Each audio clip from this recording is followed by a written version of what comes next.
What's up, Bulldog? Sorry, this is going to be a fairly long video about real estate and investing. So if it's not your cup of tea, you might want to check out now. But I'm going to dissect what Graham Stephan has said about this, about stocks versus real estate, because there's a lot of misinformation in his video. I don't know if it's well-meaning. I mean, he has a sponsor in the video that is related to stock market. So I do feel like there's quite a bit of bias there, but I kind of want to break this down, and I think it's necessary at this point. So I got an email from someone who I've done some coaching with, and he said, hey, just finished watching this video from Graham, and one of my first thoughts was, I wonder what John's response to this would be. So I was compelled to send this email as an idea for a reaction video from you. I found it interesting that the index fund average rate of return Graham used over the last 100 years, he's comparing it to the last 5 years in real estate. He did, however, make some valid points that got the wheels spinning. I understand there are many nuances to consider, but I've been investing in real estate since 2014, and I can't help but consider a pivot of late personally. So let me just bring up Graham's video here. Okay, I'm just gonna start this from the beginning, and I guess we'll slow it down a little bit to maybe 1.5. I'm sure you guys can handle that. Ever wondered how much money I make? Here you go. A few weeks ago, Shelby Church posted this video about what does better, 5 years in stocks versus 5 years in real estate. Honestly, after watching her video and seeing some of her really shocking numbers, I was inspired to look through my own portfolio to see exactly how much I've made in stocks versus real estate, how they compare, and what this means for the average person watching. Because I have a So, okay, one thing I'll just say here is that it's kind of clear that his motivation in making this is copying a really popular video. So there's a little bit of bias there, right? Because it's like, as a YouTuber, a lot of times you're like, all right, well, if this video did really well, I'll do my own version of it. And so you've got to be able to have something that pushes that same narrative, because that's what was popular to people, right? And I know that stock market is more popular to people because I did a video on why the stock market won't make you rich, and everyone gets so butthurt about that. And the reason why they get butthurt about it is because because stock market's easier, right? Real estate's hard. And that's why, honestly. It's just like building a business is hard.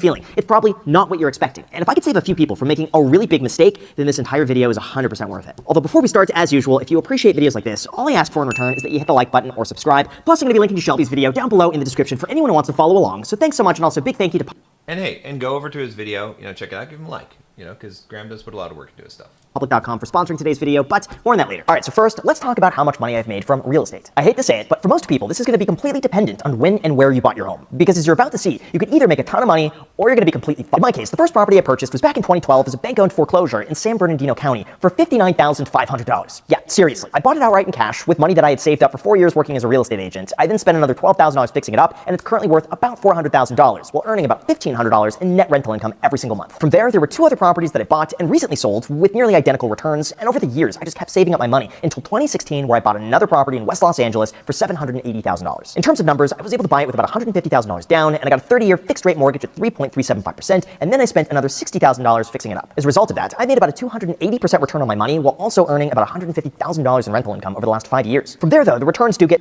Okay, so first of all, a couple of things just to note here. So obviously he bought at some pretty low prices, got into the market with low interest rates and all of those things, which is good. But he's not being quite honest on the returns. He's skewing the data already, because notice that he's talking about making 280% return, but then plus $150,000 of rental income. That's part of your return. He also didn't count depreciation, which is another part of the return, and then that his mortgage balance reduced by the principal pay down. So his actual returns are way more than 280%.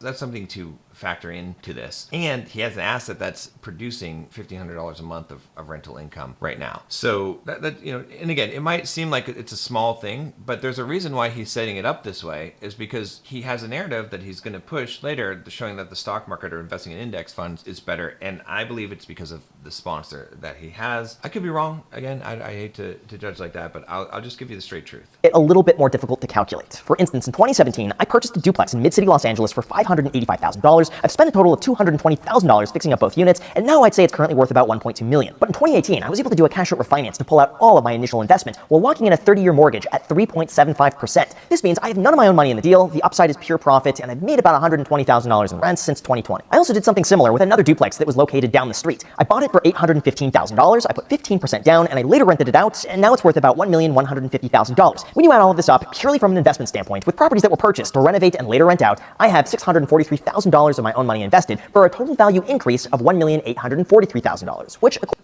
Again, it's not exactly accurate because he pulled money back out. And so his actual returns are actually astronomical, right? Because when you got that money back out that you can then reuse again, then really what he had in the deal, he initially put that much money in the deal. That's truthful, right? But when he pulled the money back out, then he has to look at what money actually of his that he had tied up in the deal. And that is a very much smaller amount, which means that his returns are much, much higher. So again, it's being kind of couched this way. I think also he doesn't want to mess with real estate as much. The other thing to think about these instances is this is not necessarily how I would recommend you invest in real estate. He looked for really good deals. He put money into the deals. He fixed up the properties. That's too much work, honestly, because we're trying to invest in the long term. Also, looking at this as a 5-year time frame is silly. You're not investing in real estate for 5 years. You're doing it for 10, 15, 20 years, 30 years, lifetime. That's the smart way to invest in real estate. So if you're looking for making the most money in 5 years, yeah, maybe the stock market might be a better choice in that case, but that's not the plan. That's not the idea behind this. Equates to a 281% return, not including any rental income. But keep in mind, all of this was over the last 10 years, so how have they done over the last 5 years? Well, here's where things get interesting. Despite what you might think, my home values in Los Angeles County did not see that much appreciation over the last few years. I mean, sure, values certainly did go a bit higher, but it's probably not as much as you would expect. For instance, my first home was worth roughly $300,000 before COVID, and now it's worth about $400,000 5 years later, for a 33% total increase. The second property was worth about $1.2 million before COVID, and now it's worth about 1.4, a 16% increase over 5 years. The third property, a duplex, was worth about $1 million before COVID, and now it's worth about 1.2, a 20% return. And the last duplex was worth about $950,000 before COVID, and now it's worth $1,150,000, which is a similar 20% return over 5 years. Now, sure, I was able to collect rental income on top of this, but I'm also very fortunate to have locked in record low mortgage rates at a record low property tax basis with low down payments. And I'll be honest, if I didn't have all of these factors working in my favor, I just don't think it would have been sustainable. I mean, just consider this. No, no, no, no, no, no, no.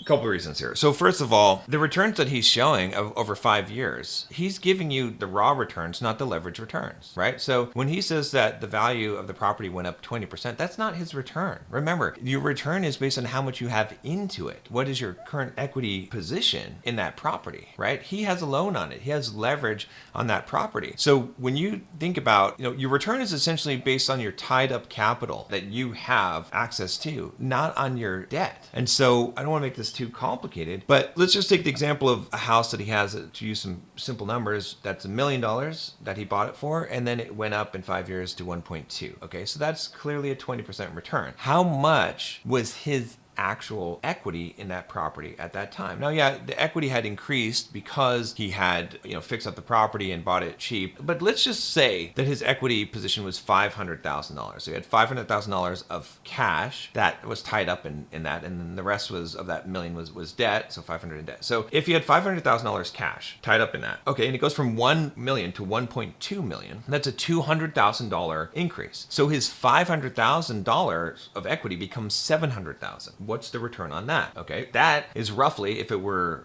just to do some very quick math here, 500,000 becoming 700,000, that's a 40% return right there. But again, he said, oh, I got a bunch of rental income, but we're going to ignore that. That's also on top of that return. So another $120,000. Now we're looking at over 50, we're looking at like 60 something percent return on his money in that time frame. Plus rents probably are going up. Principal pay down on the mortgage is not being counted, and then the tax benefits of that. So really, he's probably looking at more like a 60 to 65% return in that time frame. There was another piece that he said there. Let me just back it up real quick. Down payments. And I'll be honest, if I didn't have all of these factors working in my favor, I just don't think it would have been sustainable. I mean, just Wrong. Interest rates don't matter in the long term. Let me tell you why. Okay, let's say you bought a house for $100,000 and you put 10% down on that property, right? So you put $10,000 of your own money. Does it really matter if your interest rate was 4% or if it was 8% 20 years later? The only thing interest rate's going to affect is your payment on that property. And at first it might put you in a negative cash flow situation because you're not getting enough rent. But what's going to happen in 5 years? Rent's going to go up. Mortgage payment on a 30-year fixed loan is going to stay the same. Even if the interest rate is high, that's fine because that rent that you're making is going to increase so much. And over 10, 15, 20 years, that mortgage payment, it's not going to matter what the interest rate was because that mortgage payment is going to represent, that mortgage, the amount you owe is going to represent such a small portion of the total value of the property. It doesn't matter. It's okay to be negative cash flow initially in real estate when the market is like this, okay? It does not matter. Timing doesn't matter. It doesn't matter if prices are high. Yeah, prices could dip and go back up again, but in the long term, 15, 20 years down the road, I've been doing this for 24 years. I bought my first property when I was 19 for $68,000.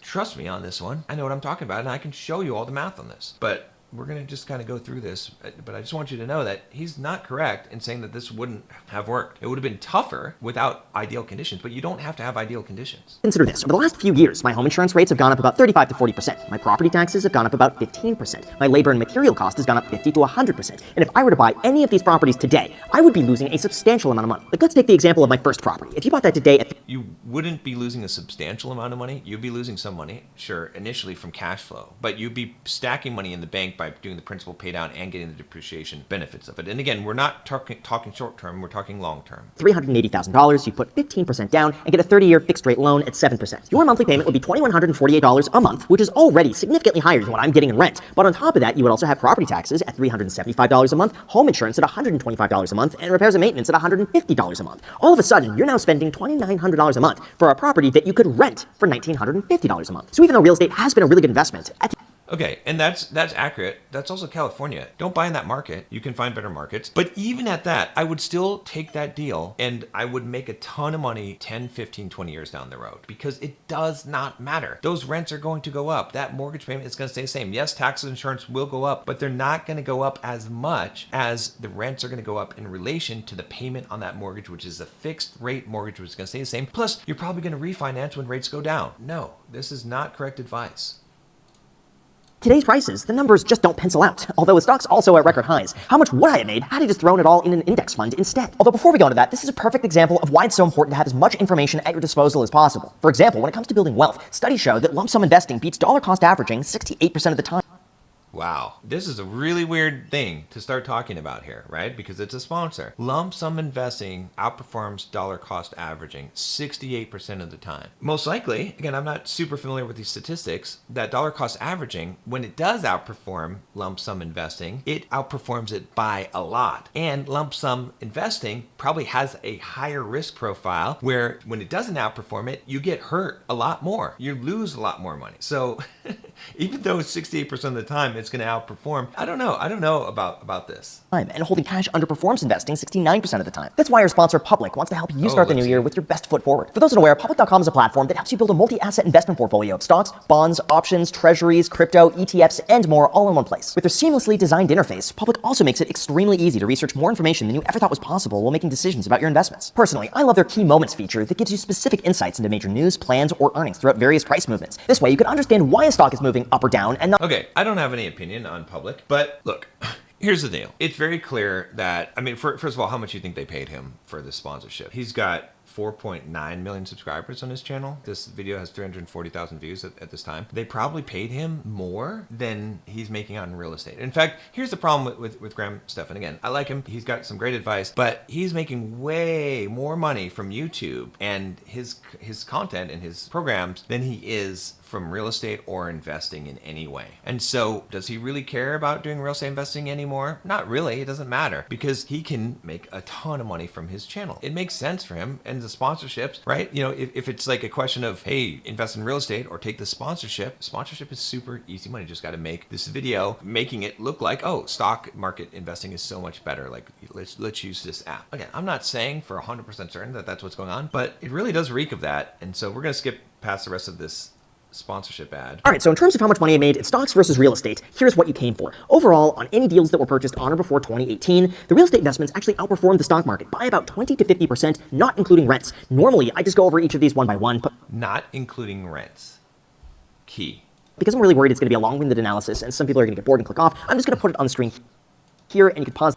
Okay, so we'll pause the video and we'll look at this. All right. So property one, 2012, S&P 500 return to date would have been 439%. Housing return 455% plus rent. Ah, wow. Why is this so skewed? Because how much money did he actually have in the deal? He's not putting that information there. He's basically saying how much that the raw value of that property went up, right? 455% in that time. At least I think there's maybe some leverage included here, but you have to include the rent here in this this return, because that is a big part of that. The tax depreciation and the principal pay down, those are all part of that. So this is not an accurate number. This number of the return here is probably a lot more than what this is. Also, here's the other piece that he's missing here. It's not like you're just putting your money in the S&P 500 and leaving it there. I mean, you might leave it there, but at some point you're going to have to take this out and you're going to have to pay capital gains taxes on that. With the real estate, you're not necessarily going to have to pay taxes on that if you do 1031 exchange or you do cash out refinance. There's a lot of different things that you can do in that case, whereas probably going to get dinged here quite a bit. All right. Again, if you look at all these properties, yeah, you can see that. The other thing about this too is to understand that over time with real estate, you do have to take that equity out and reuse that equity. Otherwise, eventually the stock market will outperform it. That is true. So as these older properties, but you can kind of see like these are still showing these returns. And then this one, he does show the cash out refi. He's showing a housing return at 200% plus rent and a cash out refi. But if you do the cash out refi, then your return becomes a lot more. It could be astronomical, could be thousands of percent, right? Which you could do with any of these properties, by the way. Now, he hasn't done the cash out refi because he did this at the opportune time when the rates were low. And right now it would probably be not the smartest thing to do until rates drop again. So look at these other ones later on and you see that the S&P return is still lower. And then here, finally in 2020, now he's showing that the S&P return is higher. But again, I don't think this is taking into account the leverage appreciation to the full degree, and he's not taking into account the rents. Here it doesn't even list rent on there. So if you look at it, it's still, even with his numbers, it's showing that the housing return in almost all cases is better than the stock market return. That's the video if you want to break it down. Anyway, for anything purchased on or after 2020, things are a bit mixed. For example, I bought a home in West Los Angeles that underperformed the stock market by about 35%, but my purchase in Las Vegas overperformed the markets by about 100%. Basically, the stock market has been on an absolute tear since COVID, and even when you account for low down payments and low mortgage rates, stocks overall still did better, although for anything... No. Okay, here's the other thing about this to understand. You need to understand inflation. Inflation is a very important concept to understand here, okay? At a surface level, at a numeric level, it looks like the stock market is outperforming real estate. Real estate is hedged against inflation. We've had massive amounts of inflation that have occurred. And so even though the stock market in numbers has gone up a lot, that's funny money because that dollar has been diluted. And so, yeah, you could say the same thing with the pricing of houses, but when you have an asset like that you have debt against, right? So let me just put it this way. Again, I don't have time for a full discourse on this, but if you haven't joined the Bulldog Mindset membership and you like to geek out on this and really want to understand these things, definitely click the link down below and check it. All right, so here's the thing to understand. In an environment of inflation, you want debt, as much debt as possible. Fixed interest rate debt. Why? Because that debt becomes less with inflation. It becomes relatively less. That's the key thing to understand. This is why real estate is such a good hedge against inflation. It works even without the debt, but especially with debt, that debt becomes effectively less because the payment on that debt and the amount of that debt does not increase. So as the money becomes diluted and $100 becomes now has the purchasing power of 50, that debt also becomes diluted by the same amount. So this is the thing he's not taking into account. In a massive inflationary period, yeah, if you had your money in the stock market, you would have beat out, or you would have maybe stuck with inflation. Like you didn't really make any money. You just stuck with inflation. But if you had debt on properties, as those properties increased, that debt did not increase. In fact, it became relatively less and the payments did not increase, but the rents went up. So you made a lot more money. He's not talking about how much the rents went up, which is a lot. So you're not getting the full picture. Purchased on or after 2021, the real estate winner effect tends to make a lot less sense. Look, as someone who's worked full-time in real estate since 2008, I'm the type to carefully look over the numbers, look at the risk of any deal, and then compare that to every other investment that I could possibly make. And even though real estate made a lot of sense when interest rates were low, once prices started skyrocketing and interest rates rose, I started pulling back and invested my money in index funds instead. The reality is, nationally, home prices have risen 47% since the start of the pandemic, during a time when the stock market has risen 124%. Oh, such bad numbers to compare. Home prices went up 47%. Stock market returns went up 124%. Let's just assume a 20% down payment. That's a 5x lever. So again, I don't want to get too technical with you, but what I mean by this is that when you buy stocks, right? When you buy S&P 500, you don't buy it leveraged. So if the stock market went up 124%, that is your return, 124%. But when you buy real estate, okay, and he said the real estate went up, what, 37%, I think? Let me see, back it up a little bit. Yes, nationally, home prices have risen 47%. When you buy real estate, at the very worst case, you're going to put 20% down, not 100% down, 20%, maybe 10%, right? If you really want to get some good leverage there, but let's say 20%. Okay, that's a 5x lever. That means that whatever return you get is multiplied by 5. So again, we have 47% times 5 is 235%. It doubled the rate of return of a stock market investment. If you put 10% down, that doubles again to 470% return on your money. okay, roughly. So it's deceiving when you just look at these numbers and you don't understand the math behind them, because you're never going to buy real estate cash. You're always going to get a mortgage on the property, right? At least in most cases. And so you're going to get a much higher return because it's a leveraged return. But you're not buying into the S&P 500 with a leveraged return. You're not borrowing money you're not going to get a mortgage on a stock investment. Does that make sense? 7% since the start of the pandemic, during a time when the stock market has risen 124%. So is this then confirmed that stocks have been better? Well, it really just depends on how you look at the data. In this case, most people aren't buying their homes outright in cash, and instead they're getting a loan from the bank for the difference, meaning for every $20,000 Okay, so it's good that he's saying this, and that's true. Now he's getting into what is actually true. they put down, they could get a loan for $80,000. This is why for the average person who bought their home in 2020 with 20% down, their initial down payment has increased in value by 235%. And if that sounds confusing, just consider this. Let's just say Right, and that's the number I said, 235%, right? Okay, so good. you buy a $100,000 home with an $80,000 loan for $20,000 down. Now, 5 years later, the home is worth $147,000. This means your $20,000 investment is now worth $67,000, allowing you to have tripled your down payment. Of course, there are other Right, so tripled your down payment, over 300% return. Okay, good. aspects to consider, like the interest rate on the $80,000 loan, property taxes, insurance, and repairs, which probably amount to an additional 7 to 8% a year of total value. But the point still remains. Leveraged real estate at a sub 4% interest rate purchased before 2020 has so far outperformed the stock market by a very wide margin in most areas. However, more recently, things aren't looking as good. For example, if you bought a home in 2022 with a 6.5% interest rate, the cost of borrowing money just becomes too high to offset the benefits of leverage. Like, just take this as an example. No, this is not true, and I'll show you why. He'll put numbers up there, and then we'll debunk them. You buy a $100,000 home, $20,000 down with an $80,000 loan at 6.5%. Even though the market has gone up by an average of 5% a year during that time frame, you're paying 6.5% for the cost of keeping a mortgage, completely wiping out nearly...